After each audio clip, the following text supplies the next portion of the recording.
అది పెద్ద ప్రశ్న. ఇంత ఆనందంగా ఎలా ఉంటున్నావు? ఇది ప్రశ్న వేశారండి. ఎవరు ఋషులు? ఎవరిని? మార్కండేయ మహర్షిని. ఇంత ఆనందంగా ఎలా ఉంటున్నావు? ఆనందంగా ఎలా ఉంటారు? బయట ఇన్సిడెంట్స్ మార్చడం వల్ల ఆనందంగా ఎవడు ఉండడు, బుద్ధి మారడం వల్ల ఆనందంగా ఉంటాడు. తెలుసుకోండి. ఇక్కడ బుద్ధి బాగుంటే ఆనందం, సంఘటనలు బాగుంటే కాదు. సంఘటనలు వస్తూ ఉంటే పోతూ ఉంటాయి. నీ బుద్ధి ఎలా ఉన్నది అని తెలుసా? కొందరికి బోల్డ్ అంత ఆస్తి ఉంటుంది, ఇంట్లో అందరూ సుఖంగానే ఉంటారు, కానీ పనికి మాలిన ఆలోచనతో ఎప్పుడు దుఃఖాలు, భయాలు, బెంగలే. దాని అనారోగ్యాలు తెచ్చుకోవడం చూస్తుంటాం. సైకియాట్రిస్టుల చుట్టూ తిరుగుతుంటారు. ఖాళీగా ఉంటే వచ్చే రోగాలు కొన్ని ఉంటాయి, వాటి పేరు మానసిక రోగాలు. విడుతూ తిరుగుతూ ఉంటారు. ఇక్కడ అంటే ఏకంగా బ్రతికేస్తే లాభం లేదు. ఎన్ని ఉండాలో చూడండి. ఇక్కడ ఎన్ని సమకూర్చుకుంటే ఆనందంగా ఉంటావు నువ్వు చెప్పు.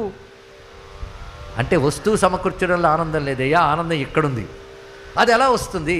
జ్ఞానం వల్ల వస్తుంది అన్నాడు ఇక్కడ. కానీ ఎక్కువ కాలం బ్రతికిన జ్ఞానంతో ఆనందంగా